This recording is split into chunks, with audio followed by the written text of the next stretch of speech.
morning, students. Welcome back in next class. बच्चे, आज की क्लास में हम लोगों का रिव्यू है जो हम लोगों ने इलेक्ट्रोस्टैटिक फील्ड्स तक पढ़ा था, उसका रिव्यू आज हम लोग करने जा रहे हैं. आई होप सो जिन लोगों ने पीछे की सारी कॉम्प्रिहेंसिव क्लासेस ले रखी हैं उनको ये रिव्यू बहुत ज्यादा पसंद आएगा. जो लोग 12th पास आउट स्टूडेंट्स हैं, कॉम्पिटिटिव एग्जाम्स के लिए तैयारी कर रहे हैं, उनके लिए क्विक रिवीजन के लिए क्लास नो डाउट अपने आप में बहुत ही अच्छी होगी.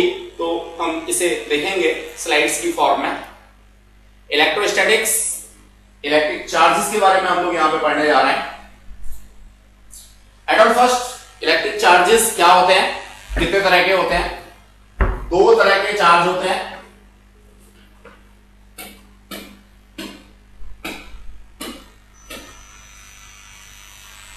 एक को हम पॉजिटिव कहते हैं, दूसरे को नेगेटिव कहते हैं. दोनों तरह के चार्ज एटम के अंदर मिलते हैं. बाइकन्वेंशनल इलेक्ट्रॉन्स को हम लोगों ने नेगेटिव चार्ज के लिए रेस्पॉन्सिव कहा है. बाइकन्वेंशन प्रोटॉन्स को हम लोगों ने पॉजिटिव चार्ज के लिए कंसीडर किया है. न्यूक्लियस के अंदर प्रोटॉन्स के साथ न्यूट्रॉन्स भी रहते हैं और न्यूट्रॉन्स के ऊपर कोई चार्ज नहीं होता. यह बात हम लोगों को यहां से समझनी है. अभी तक हम लोगों ने न्यूट्रॉन्स का कोई जिक्र नहीं किया था. चैडविक ने इनकी खोज की थी. इनके ऊपर कोई चार्ज नहीं होता. जिन स्टूडेंट्स ने 12th अपना पास आउट कर लिया वो इस बात को जानते होंगे. एग्जैक्टली प्रोटॉन्स और न्यूट्रॉन्स इंटरकन्वर्टेबल होते हैं inside nucleus. Protons continuously convert होते रहते हैं न्यूट्रॉन्स में और न्यूट्रॉन्स कंटिन्यूअसली कन्वर्ट होते रहते हैं प्रोटॉन्स में. तो ये बात हमको क्लियर होगी. एक छोटी सी डायग्राम हम लोगों ने यहां पे दे रखी है. इस डायग्राम से भी आप देख सकते हैं न्यूक्लियस में न्यूट्रॉन प्रोटॉन दोनों, इलेक्ट्रॉन्स हमारे डिफरेंट ऑर्बिट्स के अंदर बाहर मूव करते हैं. There is a concept regarding to electric charge. Next, mass के बारे में बात करें. प्रोटॉन का मास और न्यूट्रॉन का मास ऑलमोस्ट बराबर होता है, जबकि जो इलेक्ट्रॉन का मास है वो बहुत कम होता है. यानी प्रोटॉन के मास का 1/2000 टाइम्स. इलेक्ट्रिकल फोर्सेस की बात करें, जो लाइक चार्जेस हैं वो एक दूसरे को रिपेल करते हैं. अनलाइक चार्जेस एक दूसरे को अट्रैक्ट करते हैं. इस तरह से प्रोटॉन प्रोटॉन के बीच रिपल्सन, इलेक्ट्रॉन इलेक्ट्रॉन के बीच रिपल्सन, इलेक्ट्रॉन प्रोटॉन के बीच अट्रैक्शन. ये बात फोर्स के बारे में आ गई. यहां एक बात और समझनी होगी, मे बी आगे हम लोग किसी स्लाइड में देखें. बच्चों, अगर एक कोई बहुत बड़ा नेगेटिव या पॉजिटिव चार्ज है और उसके नजदीक किसी अनचार्ज बॉडी को मैं लेके आता हूं जिसके ऊपर कोई चार्ज नहीं है, तो यहां भी अट्रैक्शन होता है due to again electrostatic forces ही. तो देखिए, अट्रैक्शन जो है वो श्योर टेस्ट नहीं है. इलेक्ट्रोस्टैटिक फोर्सेस का श्योर टेस्ट कहीं ना कहीं रिपल्सन ही है, क्योंकि एक अनचार्ज बॉडी एक चार्ज बॉडी के साथ अट्रैक्ट हो सकती है. ये डायग्राम के थ्रू समझाने की अगेन कोशिश की है. पॉजिटिव चार्ज है तो रिपल्सन, रिपल्सन के लिए बाहर की तरफ हम लोगों ने ये इंडिकेशन दिया हुआ है, और पॉजिटिव नेगेटिव है, अट्रैक्शन है तो अट्रैक्शन के लिए अंदर की तरफ दिया हुआ है. दोनों अगेन ये नेगेटिव है तो नेगेटिव के लिए बाहर की तरफ रिपल्सन का डायग्राम हम लोगों ने यहां पे दिया हुआ है. Then we are moving towards next. Positive charge का मतलब क्या है? सिंपल सा पॉजिटिव चार्ज का मतलब है कि यहां प्रोटॉन्स की नंबर ज्यादा है. नेगेटिव चार्ज का सीधा सा मीनिंग है कि इलेक्ट्रॉन्स की नंबर ज्यादा है. मैं इसको ऐसे लिख सकता हूं, या ऐसे मैंने पढ़ा था, number of proton is greater than number of electron, और यहां पढ़ा था number of electron is greater than number of proton. तो कोई भी बॉडी पॉजिटिव चार्ज कब होगी, नेगेटिव चार्ज कब होगी, depends on the number of electrons as well as number of protons. Then we are moving towards charge property. Charge की property के बारे में बात करें तो सबसे पहला charge is conserved. Charge may be transferred from one body to another body, never be created, not be destroyed. दूसरा है इंट्रिंसिक प्रॉपर्टी है, ये हर ऑब्जेक्ट के पास होता है. While charging negative mass of body increases, electron के पास अपना कुछ मास होता है. तो जब भी एक बॉडी से इलेक्ट्रॉन दूसरी बॉडी पर जाएगा तो ऑब्वियसली इसका मास कम हो जाएगा और इसका मास बढ़ जाएगा. तो नेगेटिवली चार्ज जो बॉडी होती है उनका मास हमेशा ज्यादा होता है कंपेरेटिव टू पॉजिटिव के, बशर्ते इनिशियली मास उनका सेम हो.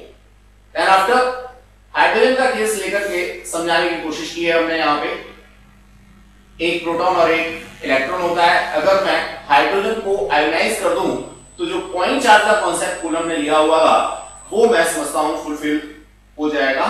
एक प्रोटॉन बचेगा और एक इलेक्ट्रॉन बचेगा. देन आफ्टर कार्बन की मैं बात करता हूं तो कार्बन के न्यूक्लियस का स्ट्रक्चर बड़ा क्लियर है. इसमें 6 प्रोटॉन होते हैं, 6 या 7.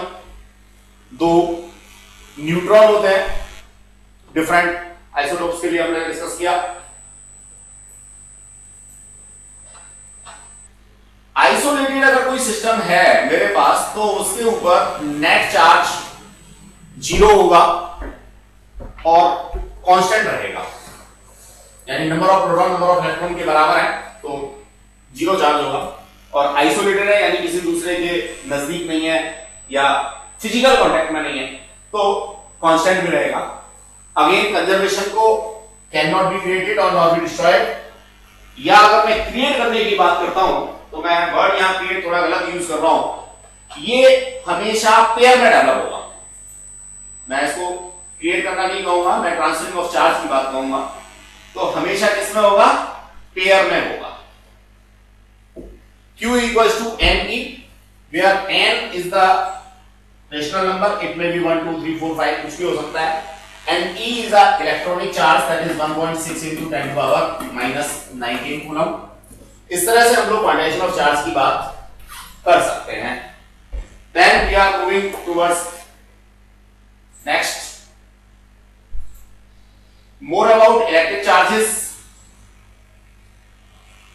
हम किसी भी प्रोसेस में चार्ज को सिर्फ ट्रांसफर कर सकते हैं. एक may be process of rubbing. Rubbing की जब हम लोग बात करेंगे तो इसे हम फ्रिक्शनल इलेक्ट्रिसिटी या फ्रिक्शनल की बात करेंगे. यहां फ्रिक्शन के बेसिस पे जो डेवलप चार्ज हैं उनकी बात हमने यहां दिखाई हुई है. सिल्क का क्लॉथ लिया हुआ है, ग्लास की रॉड के साथ में इसको हमने क्या किया है? रब किया है. तो इस स्थिति में इलेक्ट्रॉन हमारे ट्रांसफर होते हैं ग्लास रॉड से कहां? क्लॉथ के ऊपर. तो क्लॉथ हमारा नेगेटिव चार्ज हो जाता है और ग्लास रॉड हमारी पॉजिटिव चार्ज होती है. इक्वल एंड अपोजिट चार्ज हमारा डेवलप होता है.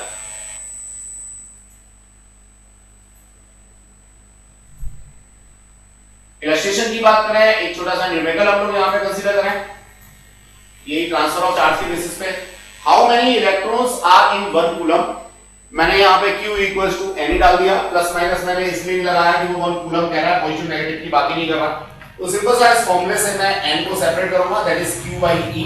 Q मेरा 1 कूलम है SI सिस्टम में और E इलेक्ट्रॉनिक चार्ज मेरा कूलम में 1.6 into 10 power minus 19 है. ये मेरे पास नंबर्स आ गए. So that is a very huge number of electrons in 1 coulomb charge. यहीं से हम लोग किसी भी चार्ज के पॉसिबल होने और ना होने की बात भी कर सकते हैं. अगर हमारा नंबर ऑफ इलेक्ट्रॉन्स इंटीग्रल आता है, फ्रिक्शन में नहीं आता, तो चार्ज पॉसिबल है.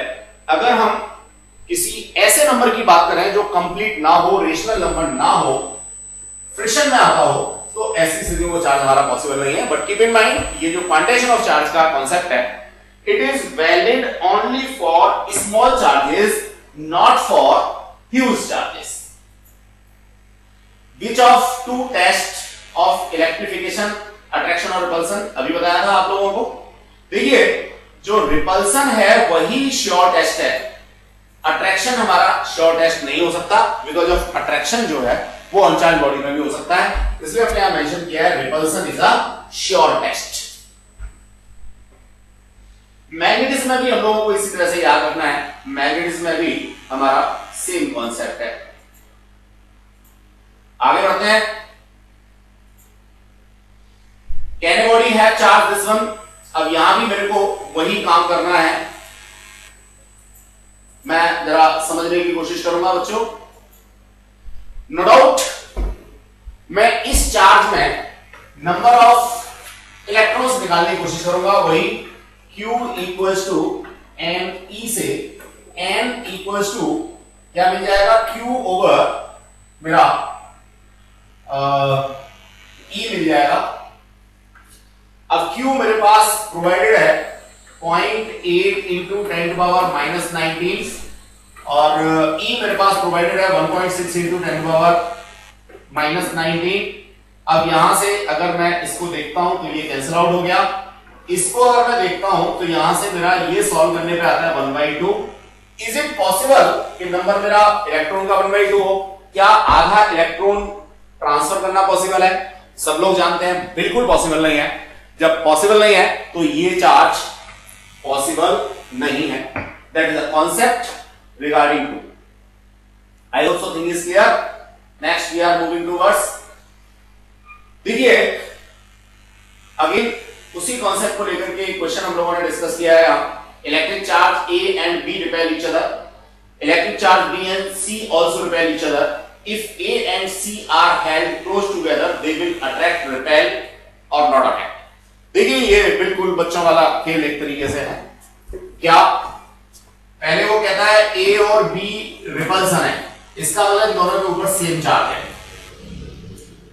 सपोज ये पॉजिटिव है, ये भी पॉजिटिव है। सपोज आगे वो कहता है B and C also repel, तो B तो वही है तो इसके ऊपर पॉजिटिव है। अब यहाँ रिपल्सन है तो नो डाउट C के ऊपर भी कैसा चार्ज होगा, पॉजिटिव होगा। अब वो नेक्स्ट कहता है A और C के लिए, किसके लिए, A और C के लिए। तो देखो बच्चों A मेरा यहां से पॉजिटिव है, C मेरा यहां से पॉजिटिव है, दोनों ही मेरे पॉजिटिव है। It means that will be repulsion. तो इसका जो आंसर है वो आप लोगों को क्या मिलेगा, रिपल्सन मिलेगा। Then we are moving towards next. Two identical metallic spheres exactly equal mass are taken, one given a positive charge Q and other negative charge Q. Their masses V after charging differ or equal. Obviously अभी थोड़ी देर पहले ही हम लोगों ने ऐसा discuss किया था students कि अगर कोई बॉडी नेगेटिवली चार्ज है तो उसके ऊपर कुछ एक्सिस इलेक्ट्रॉन्स होते हैं, और जब एक्सिस इलेक्ट्रॉन्स होते हैं तो एक्सिस इलेक्ट्रॉन्स के ऊपर क्या होगा बच्चे, एक्सिस इलेक्ट्रॉन्स के ऊपर कुछ मास फालतू आ जाएगा, और जब कुछ मास फालतू आ जाएगा तो जो नेगेटिवली चार्ज बॉडी होगी इस बॉडी के ऊपर नो डाउट क्या होगा, मेरा नेगेटिवली चार्ज बॉडी के ऊपर जो मास है वो कंपैरेटिवली ज्यादा होगा। तो that is the concept regarding to mass. Dear students, इसको एक बार हम लोग पढ़ाएंगे। कुछ कैरेक्टरिस्टिक्स यहां दे रखी हैं, जो कैरेक्टरिस्टिक्स ऑलरेडी हम लोग डिस्कस करके आए हैं, वही कैरेक्टरिस्टिक्स हैं। एक बार आप लोग पढ़ें इनको।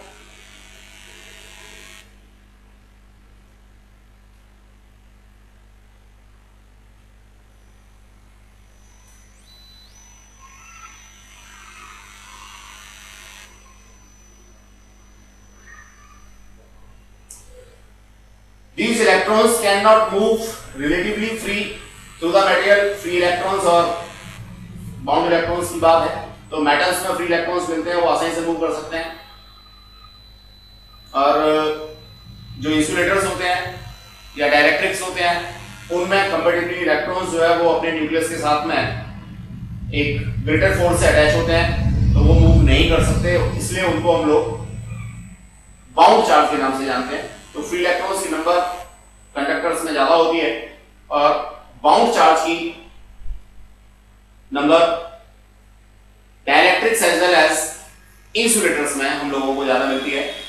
The electrical properties of semiconductors are somewhere between those insulators and conductors.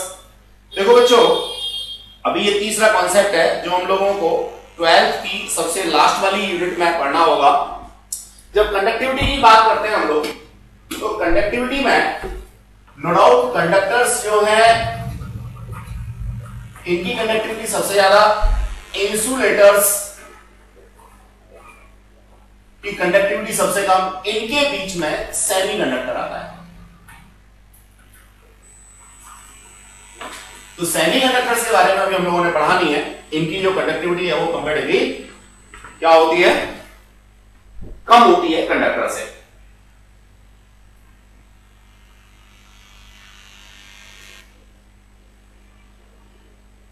Then charging, कितने तरीके से चार्जिंग हम लोग कर सकते हैं, ये बात जरा हमें यहां समझनी होगी। Charging by contact, charging by friction, charging by induction.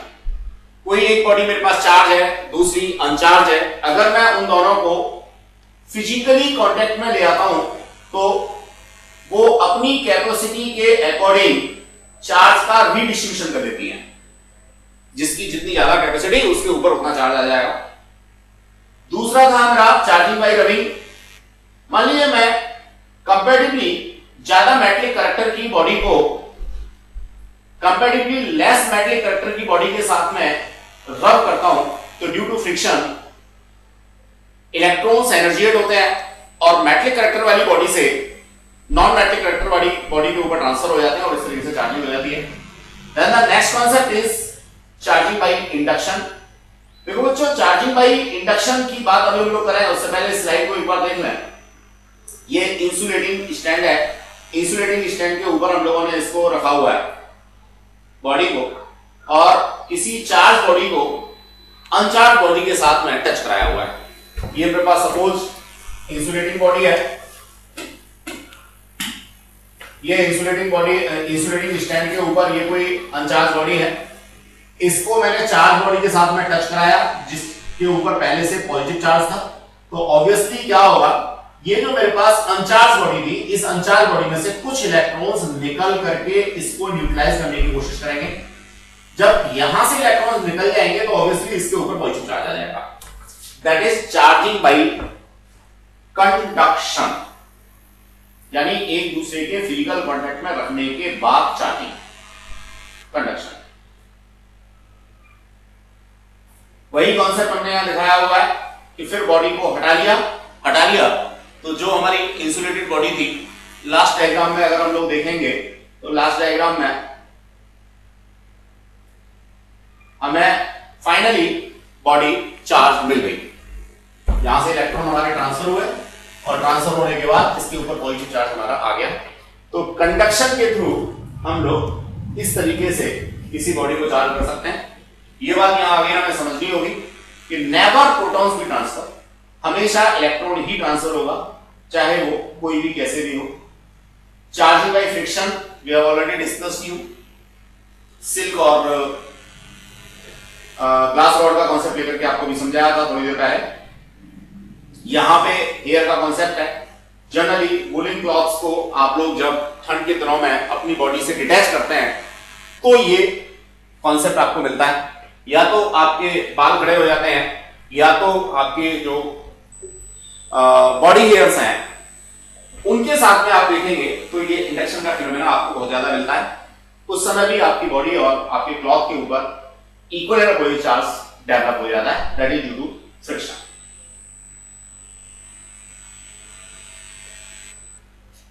That's the concept rubbing से। बैलून का केस बर्थडे में जनरली आप लोग देखते हैं, एक आपने बैलून लिया और अपने ड्राई हेयर्स के साथ में उसको रब किया, और रब करने के बाद अगर आप शूज पहने हुए हैं या इंसुलेटेड स्लीपर्स पहने हुए हैं तो उस बैलून को दीवार के ऊपर कहीं चिपका देते हैं।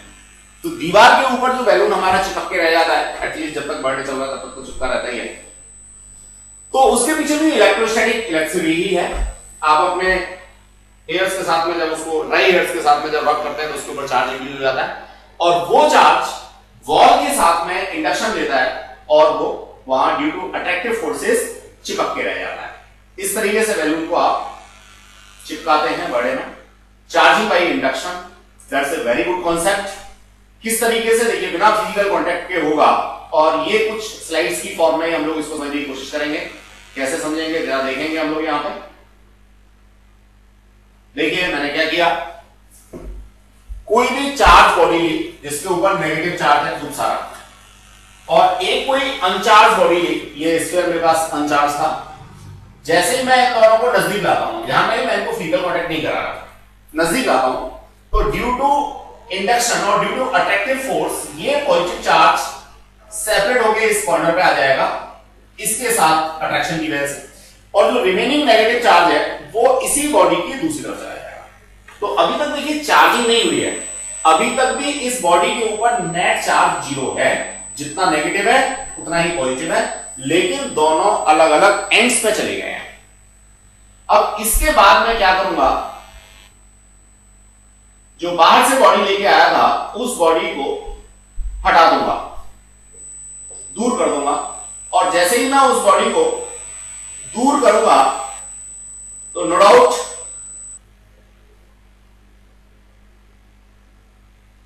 मेरा चार्ज फिर दोबारा से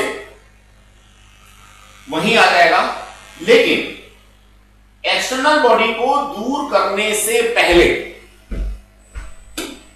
ये मेरे पास एक्सटर्नल बॉडी है, इस एक्सटर्नल बॉडी को इससे दूर करने से पहले अगर मैं इस बॉडी को अर्थ कर दूं, ग्राउंड के साथ में कनेक्ट कर दूं, तो क्या होगा बच्चों, इस साइड में जो नेगेटिव चार्ज आ गया था मेरा इंड्यूस होकर के वो अर्थ में चला जाएगा, और ये पॉजिटिव चार्ज यहीं बना रहेगा बिकॉज ऑफ इसके नजदीक ये नेगेटिव चार्ज में रखा हुआ है। अब मैं क्या करूं, अब सिंपल सा इस बॉडी को दूर ले जाऊं, तो नो डाउट ये जो पॉजिटिव चार्ज था ये इसी बॉडी में डिस्ट्रीब्यूट हो जाएगा। नेगेटिव तो ऑलरेडी मेरा इसमें चला ही गया है, फिर मैं इसको यहां अर्थ से भी अलग कर दूंगा, तो इस तरह से body equal and oppositely charge हो जाएगी। तो बच्चे देखो, कंडक्शन में कभी भी हम 100% चार्ज को ट्रांसफर नहीं कर सकते, लेकिन इंडक्शन में हम इक्वल एंड अपोजिट चार्ज को ट्रांसफर कर सकते हैं। जब भी कंडक्शन होगा, फिजिकल कांटेक्ट होगा, तो according to their capacity charge का रिडिस्ट्रीब्यूशन होगा, और जब इंडक्शन होगा तो इक्वल एंड अपोजिट चार्ज मेरा डेवलप हो जाएगा। ये अर्थिंग का केस। अर्थिंग के बाद हम लोगों ने अर्थिंग को हटा दिया, इस बॉडी को भी हटा दिया, तो इस तरीके से हमारा चार्जिंग बाय इंडक्शन कंप्लीट हो गया। अब कुछ क्वेश्चंस देखें। Can a charge body attract an uncharge body? Absolutely yes, we have already discussed it. If only one charge is available, can it be used to obtain a charge many times greater than in magnitude? Yes, by induction हम लोग ऐसा कर सकते हैं, एक body से बार बार, क्योंकि देखिए जब तक फिजिकल कांटेक्ट नहीं कर रहे तो उस बॉडी का चार्ज तो कहीं जाएगा नहीं, लेकिन मैं एक बॉडी की हेल्प से बहुत सारी बॉडीज को क्या कर सकता हूं, चार्ज कर सकता हूं by induction. Getting the concept और नॉट? देन एबीसी 3 चार्ज हैं। अभी जो थोड़ी देर पहले क्वेश्चन हम लोगों ने किया था उसी के बेसिस पे है। टच कराया, टच कराने पे अकॉर्डिंग टू कैपेसिटी चार्ज का रिडिस्ट्रीब्यूशन हो जाएगा। टच कराने पे no doubt same polarity develop होती है। मैं क्वेश्चन को ही ध्यान से पढ़ता हूं और आपको एक्सप्लेन करता हूं। Object A B C are 3 identical isolated spherical conductors, only A and B both have charges +3। ये A और B जो हैं दोनों के ऊपर +3 माइक्रोकूलम का चार्ज है, और फिर कहता है while C has a charge of -6 micro मिलीकूलम, अच्छा सॉरी मिलीकूलम है, स्मॉल m है, मिली है बच्चों। अब C जो बॉडी है जो दोनों से अलग है उस पर 6 मिलीकूलम चार्ज है। Object A and C are allowed to touch. A और सी दोनों को आपने टच करा दिया तो नो डाउट अब इसमें नेट चार्ज होगा, साइज में सेम है, 3 मिली है और -6 है, तो माइनस का 6 होगा, माइनस का 3 मिली कूलम चार्ज बचेगा। 3 तो इससे क्या हो जाएगा, कैंसिल आउट हो जाएगा या न्यूट्रलाइज हो जाएगा। अब ये जो 3 मिली कूलम चार्ज है माइनस का, वो इन दोनों बॉडीज पे आधा आधा जाएगा, -1.5 मिली कूलम और -1.5 मिली कूलम, ये बात यहां तक हो गई। Then they are moved apart, दोनों को दूर दूर ले गए। Then object B and C are allowed to touch and they are moved apart. अब बी और सी को आप इसको और इसके नजदीक लेके आए, तो देखिए क्या हुआ, ये 3 प्लस का था, ये माइनस का 1.5 था। अब 1.5 नेट बचा प्लस का, इसका भी 1.5 ओवर 2 इसके ऊपर और 1.5 ओवर 2 इसके ऊपर, दोनों के ऊपर पॉजिटिव चार्ज मेरे को मिल गया। अब वो क्या कहता है, allowed to touch and they are moved apart. Question है, if object A and B are now held near each other they will. A और बी की बात है, तो देखिए ए के ऊपर नेट नेगेटिव था, बी के ऊपर नेट पॉजिटिव था, तो exactly they will attract. Conceptual question है, जितना समझाने में टाइम लगा है उतना मैं समझता हूं आपको करने में नहीं लगना चाहिए।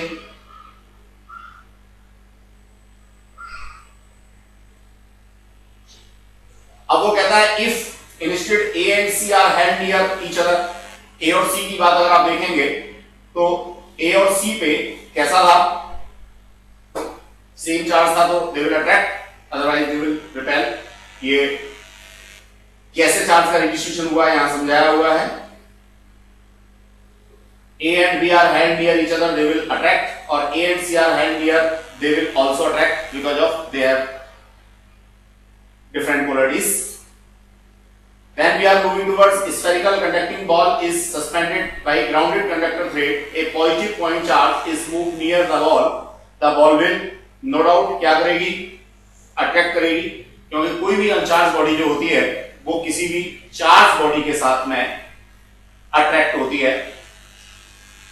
यहां बात है particle positive charge q had fixed at origin a second particle with positive charge q fired at the first particle and follow the trajectory as shown in figure if the angular momentum of second particle is constant y or y naught। देखिए angular momentum जो है, चूंकि इसके ऊपर कोई next torque नहीं लग रहा, ध्यान रहे ये एंगुलर मोमेंटम की बात कर रहा है, लीनियर मोमेंटम की नहीं। तो एंगुलर मोमेंटम तभी चेंज होगा जब इसके ऊपर कोई टॉर्क लगेगा। अब चूंकि सिचुएशन में कोई टॉर्क नहीं लग रहा है इसलिए इसका एंगुलर मोमेंटम कांस्टेंट रहेगा। स्टूडेंट्स बस आज की क्लास को हम लोग यही समाप्त करेंगे। तो ये था एक क्विक रिव्यू। Thank you.